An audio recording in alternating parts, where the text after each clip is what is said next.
Welcome to How to Play by Cat House Gaming, where our goal is to explain the key game mechanics needed to get you and your table mates playing. We know you'd rather be gaming, so let's get started. Hey guys, today we're learning how to play games from the Century Trilogy. Each game uses similar iconography and features different core game mechanics. Spice Road introduces deck building, Eastern Wonders pick up and deliver, and A New World showcases worker placement. The Century games are fantastic in that they can be played as standalone games as well as combined with each other. This video focuses on Spice Road, which is the original game in the Century Trilogy. You can find links to how to play the other Century games in the description below.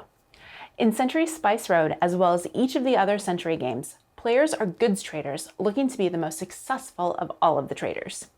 Game end is triggered when a player has collected 5 victory point cards in a 4 or a 5 player game and 6 in a 2 or a 3 player game. The current round is finished, so everyone has an equal number of turns. Victory points are earned from victory point cards, coins, and non-yellow cubes in their caravan. The player with the most points wins. Shuffle both decks of cards and place each in the middle of the table, one above the other. Flip over the top 5 victory point cards and the first 6 of the merchant cards to the left of their respective decks. Place 2 gold coins per player above the leftmost victory point card and the same number of silver coins over the card second from the left.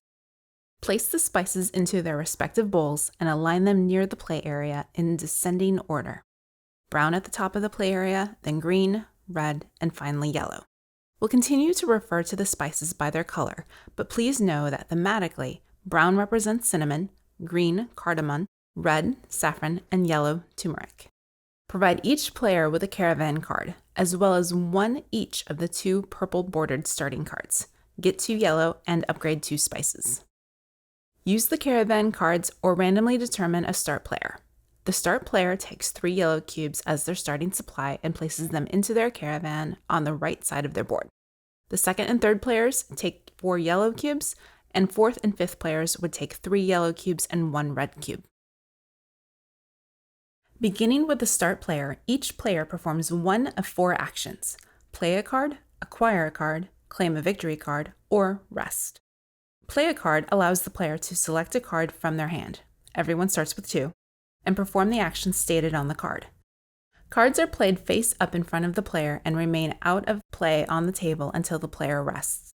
Acquire a card enables a player to pick up a merchant card from the 6 available options and add it immediately to their hand. The merchant card furthest from the deck is free. If a player wants the card third from the left, they must first place a cube of their choice on each of the first 2 cards. The cube stays on that card until it is acquired by a player. The player acquiring the card also acquires the cube or cubes placed upon that card. Claiming a victory point card enables players to turn in resources in order to earn endgame victory points. Each victory point card has a certain number and type of resources depicted on the bottom of the card. Once a player has these resources available, they can turn them in and obtain the victory point card. If the card is the leftmost or second card from the left, the player also receives a gold or silver coin. Gold coins are worth 3 victory points at game end, while silver ones are worth a single point.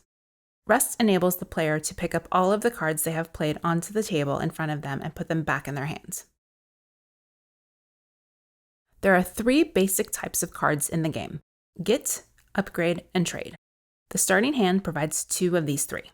Get cubes allows the player to pick up the cube or cubes depicted on the card. In the case of the starter, the player would get 2 yellow cubes. Upgrade cubes allow the player to perform a certain number of upgrades.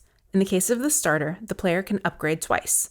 This means that the player can upgrade 2 resources 1 time each, so 2 yellows becomes 2 red, or 1 resource 2 times, so a yellow becomes a red and then finally a green.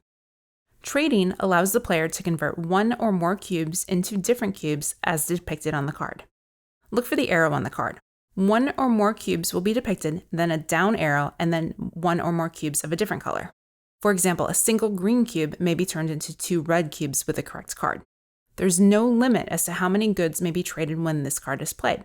Providing the player has the required resources to trade and the capacity to hold the received goods in their caravan, they can convert using the card multiple times. Caravan space is limited to 10 cubes. In a 4 or a 5 player game, the game ends when a player has obtained 5 victory point cards. In a 2 or 3 player game, it ends when someone has obtained 6 victory point cards. In either case, the round is finished, so each player has the same number of turns. At the end of the round, players count the victory points listed on the bottom of each of their victory point cards. They add the value of any coins they have obtained, gold coins being worth 3 points and silver ones worth 1, and then all non-yellow resources remaining in that player's caravan are worth an additional point. The player with the most victory points wins. Compose your deck with a variety of both upward and downward conversions.